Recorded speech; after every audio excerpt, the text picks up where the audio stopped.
بدکاری پہ مجبور نہ کرو، وگرنہ کل قیامت کے دن وہ زانی لوگوں کی صف میں آدمی ہوگا، عورت ہوگی، جو اپنی نوکرانیوں کو بدکاری پہ مجبور کرتے ہیں۔ اور چھٹا حکم بیان ہوگا کہ جو تم میں سے غلام ہیں، آزادی چاہتے ہیں، تم انہیں مکاتب بنا دو۔ اس کی تفصیل انشاءاللہ اپنے مقام پہ تھوڑی لمبی تفصیل ہے۔ یہ 6 احکام بیان کیے ہیں بندے کے حق میں کہ یہ جو آدمی 6 احکام پہ عمل کرے گا وہ بہتان سے بچ جائے گا۔ اللہ نے بہتان سے بچنے کے لیے 6 احکام نازل کیے۔ پھر اگلے 4 رکوعات میں مسئلہ توحید کا بیان ہوگا۔ اللہ نور السماوات والارض، کہ ساری کائنات کا نور اللہ ہے۔ اس پر 3 دلائل عقلیہ بیان ہوں گے اور 1 دلیل نقلی بیان ہوگی۔ 3 دلائل عقلیہ اور 1 دلیل نقلی بیان کرنے کے بعد رکوع نمبر 12 ختم ہو رہا ہے، 13 شروع ہو رہا ہے۔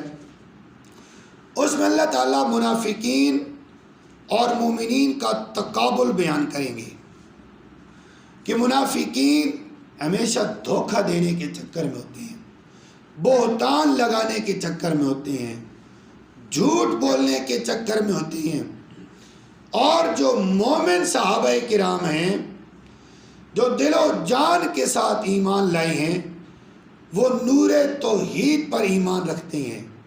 اس نور توحید کی وجہ سے ان کے دل بھی نورانی ہو گئے ہیں، وہ اللہ اور رسول کی اطاعت میں گامزن ہیں، اور جو بات کرتے ہیں اس پہ مر مٹتے ہیں، پیچھے نہیں ہٹتے۔ فرمایا ایسے مخلص مومنوں کو وعد اللہ الذین آمنوا منکم، میں خلافت عطا کروں گا۔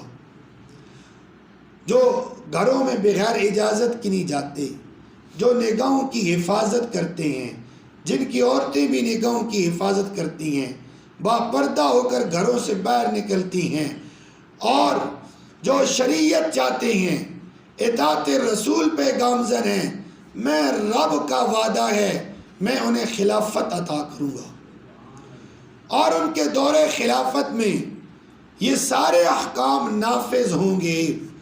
یہ بیان کرنے کے بعد پھر اللہ رب العزت نے اصلاح معاشرہ کے لیے 3 احکام بیان فرمائے۔ پہلا حکم، رکوع نمبر 13 ختم ہو رہا ہے، 14 شروع ہو رہا ہے۔ لِيَسْتَأْذِنْكُمُ الَّذِينَ مَلَكَتْ أَيْمَانُكُمْ، کہ یہ جو تمہارے گھر میں تمہارے نوکر ہیں یا نوکرانیاں ہیں۔ نمبر 2، چھوٹے چھوٹے بچے ہیں، چاہے وہ نابالغ ہی کیوں نہ ہو۔ 3 اوقات میں جب وہ تمہارے کمرے میں آنا چاہیں تو اجازت مانگ کے آئیں۔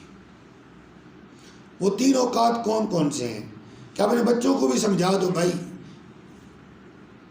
ان 3 اوقات میں تم بغیر اجازت کمرے میں نہیں آ سکتے، چاہے بیٹا ہو، چاہے بھتیجا ہو، چاہے بھانجا ہو، کسے باشد کوئی بھی چھوٹا بچہ ہے یا گھر میں کام کرنے والی ہے۔ وہ 3 اوقات، نمبر 1، من قبل صلاۃ الفجر، فجر کی نماز سے پہلے۔ اس وقت میاں بیوی اندر ہیں، سخت پابندی کہ بغیر اجازت کے کوئی کمرے میں، اس پر کوئی آ جائے تو سرزنش بھی ہے۔ دوسرا وقت من بعد صلاۃ العشاء، عشاء کی نماز ادا کر لی، اس کے بعد کوئی بغیر اجازت کے تمہارے کمرے میں نہیں آ سکتا، سخت پابندی۔ تیسرا وقت کیلو لگا، زور کا، جب آدمی دن کو کھانا کھا کے نا سوتا ہے، چاہے اکیلا سوئے ہو چاہے دونوں ہوں، اب پابندی ہے کہ اب کوئی تیسرا بندہ بغیر اجازت کے کمرے میں، اور یہ بات نابالغ بچوں کو بھی سمجھا دو، یہ تمہارے حق میں بہتر ہے، کیونکہ ان کے ذہن خراب نہیں ہوں گے۔ بچپن میں ایک چیز ذہن میں بیٹھ جائے پھر وہ نکلتی نہیں ہے. بچپن کا جو ذہن خراب ہو جائے پھر وہ بڑھاپے تک خراب ہی رہتا ہے. یہ بچوں کو پاک دامن رکھنے کے لیے اللہ نے قانون اتارا. وقتی طور پہ یہ بات ہوتی بھاری ہے لیکن مستقبل کے اعتبار سے بڑی اچھی ہے.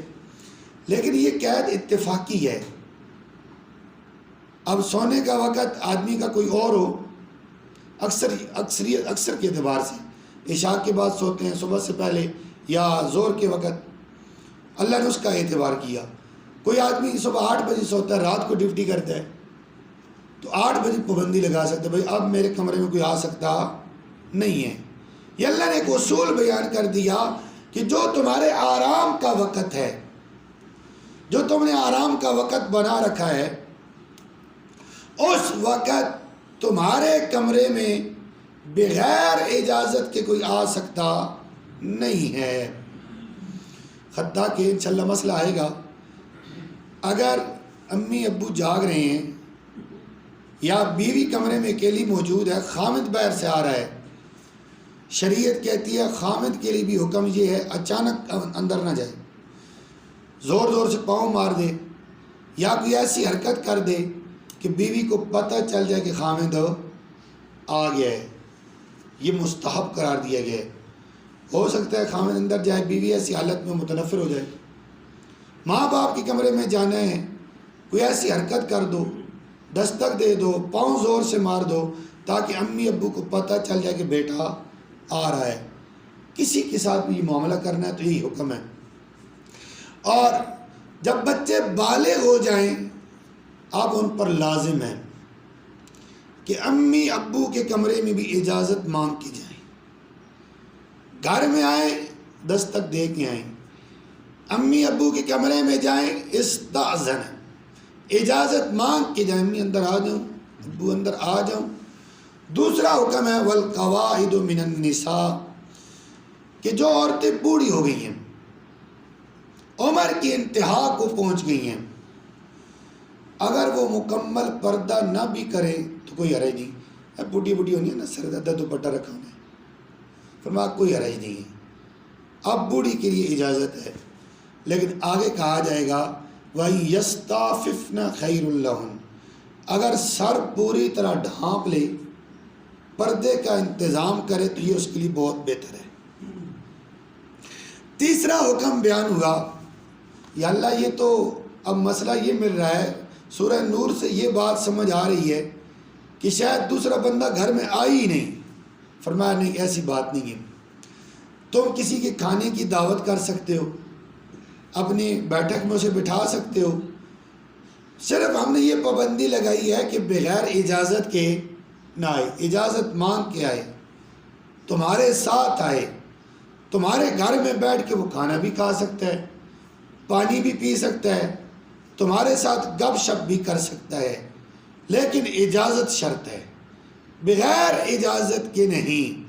اور ساتھ ہی اللہ نے فرمایا کہ جس کے ساتھ تم بڑے فری ہو، بعض دوست ہوتے ہیں نا بڑے اچھے انداز میں، تو تم اسے کھلے طور پر کہہ سکتے ہو یار آج میں تیرے گھر کھانا کھاؤں گا، لیکن کہہ کر پھر وہ تمہیں اجازت دے، تم جاؤ اس کے گھر میں کھانا کھاؤ، اسے سلام کرو، اس کے سلام کا جواب دو، ایک دوسرے کے ساتھ دعائیں کرو.